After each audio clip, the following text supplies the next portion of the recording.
मी बनवते हिरव्या वाटणातली कोळंबी. तर चला बघूया.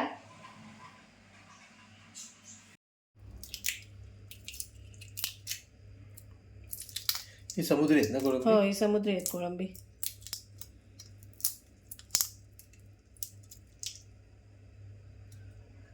ह्यातला काळा काळा धागा पण काढून घ्यायचा.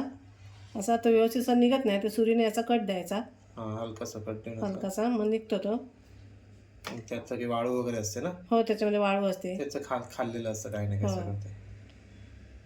धागा काढायचाच नाही तर मग ते पोटात दुखतं हो वगैरे. हो, त्याच्यामध्ये चरचरीतपणा असतो असं वाळूसारखा.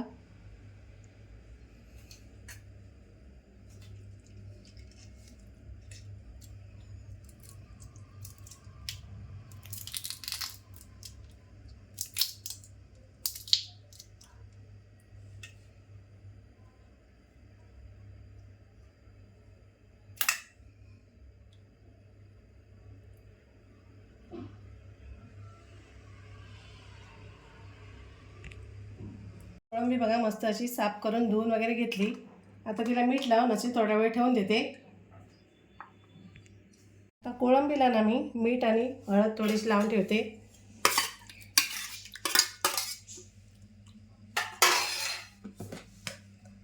थोडंसं मीठ लावते, परत आपल्याला ग्रेव्हीमध्ये टाकायचंच आहे. तर कोळंबीला लागणे एवढंच मी मीठ टाकते.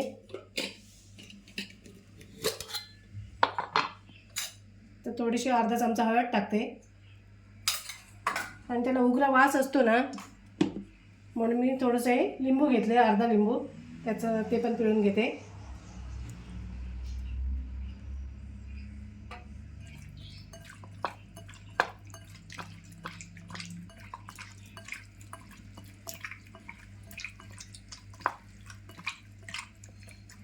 त्याची थोडा वेळ ठेवते आणि आपल्याला वाटण्याची तयारी करूया. हे मी 4 कांदे घेतलेत. हे मी असे बारीक बारीक कापून घेणार आहे. आणि त्यासाठी 1 टोमॅटो घेतला आहे. आणि वाटण्यासाठी आपल्याला कोथिंबीर घेतली मी, तरी मूठभर कोथिंबीर घेतली. आणि या 4 हिरव्या मिरच्या घेतल्यात. आणि आलं लसूण मी फोडणीमध्ये टाकणार आहे. तर मी हे आता वाटून घेते बारीक असं. त्याच्यामध्ये थोडंसं पाणी टाकून मी वाटून घेणार आहे. आता कढई तापत ठेवली, तेल टाकते. तर आपण फोडणी करून घेऊया. ही एकदम सोपी पद्धत आहे ना? म्हणजे सोपी पद्धत आहे, झटपट होणारी आहे आणि चविष्ट पण लागते ना? चवीला पण छान लागते. तसं म्हटलं तर अगोदर कोळंबीला चव असते स्वतःची. आणि असं पण केलं तरी छान लागते. हे पण पटकन होणारी आहे. म्हणजे याला वाटण काढा हे करा नाही नाही, काही गरज नाही. तर तेल तापलं की आपण कांदा टाकते. मी 4 कांदे कापून घेतले.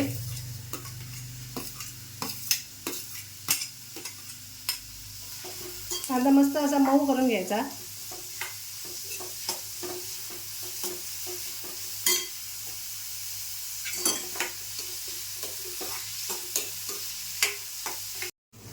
कांदा थोडासा असा लाल झाला आहे आणि मऊ पण झाला आहे. आता मी टोमॅटो पण टाकते. मी 1 टोमॅटो घेतला आहे कापून बारीक बारीक बारीक. आणि आपल्याला आलं लसूण पेस्ट पण टाकायची आहे.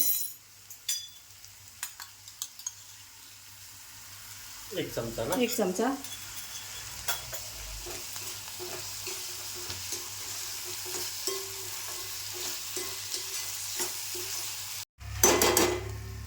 कांदा पण आता मऊ झाला आहे, टोमॅटो पण असा मऊ मस्त झाला आहे. आता आपण कोळंबी टाकून घेऊया. ती सुद्धा परतून घ्यायची जरा.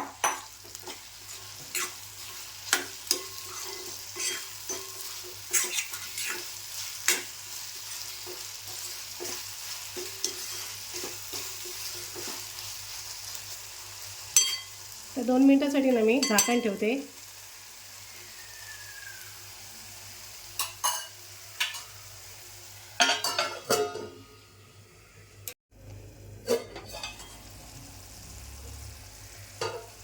आता आपण हिरवी पेस्ट बनवली ना, ती पण टाकून घेते.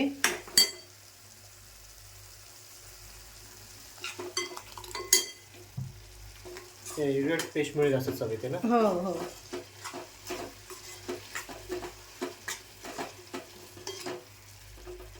त्याचं थपथपीत होणार ना? म्हणजे थपथपीत होणार मस्त असं. हो, ग्रेव्ही होणार.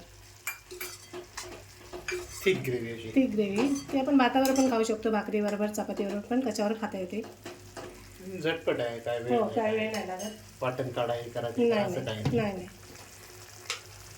आता मी चवीप्रमाणे मीठ पण टाकते.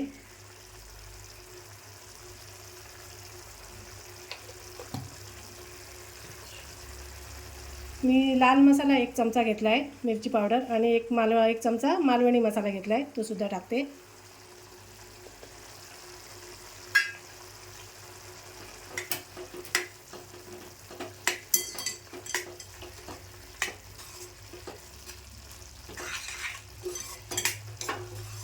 मस्त वास सुटलाय ना.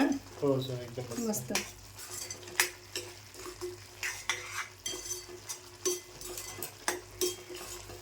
आता थोडंसं पाणी ओतून आपल्याला शिजवत ठेवायचं आहे. थोडंसं पाणी घेतलं आहे हिरव्या वाटणाचंच.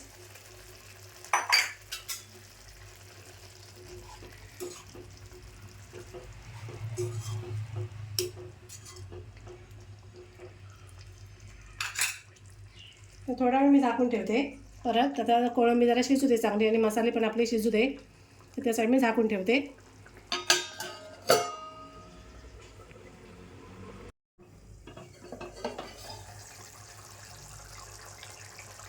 झाली 2-3 मिनटं झालीत, शिजली पण असेल कोळंबी.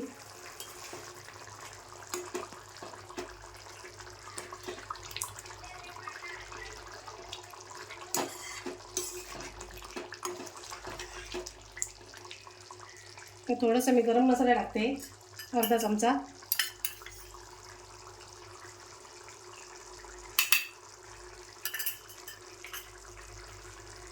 अशी थिकच मस्त वाटते ना. हां, हवं असेल तर आपण पाणी वाढवू पण शकतो थोडंसं हा, अजून. पण थिक केलेली मस्त आहे हां. एकदम. भाकरीसोबत खायला एकदम मस्त.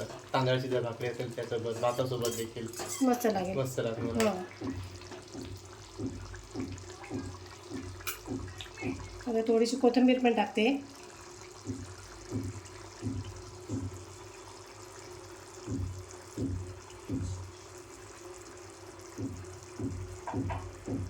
आणि अजून 2 मिनटं झाकून ठेवणार आहे मी, आणि नंतर बघूया.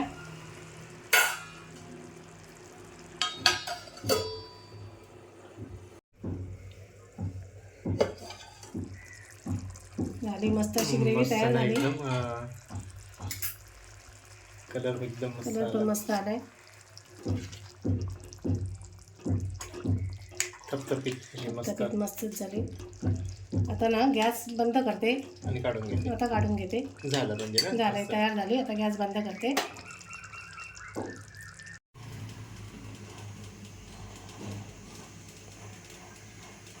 बघा, मस्त असा हिरव्या वाटणातला कोळंबी मसाला तयार आहे.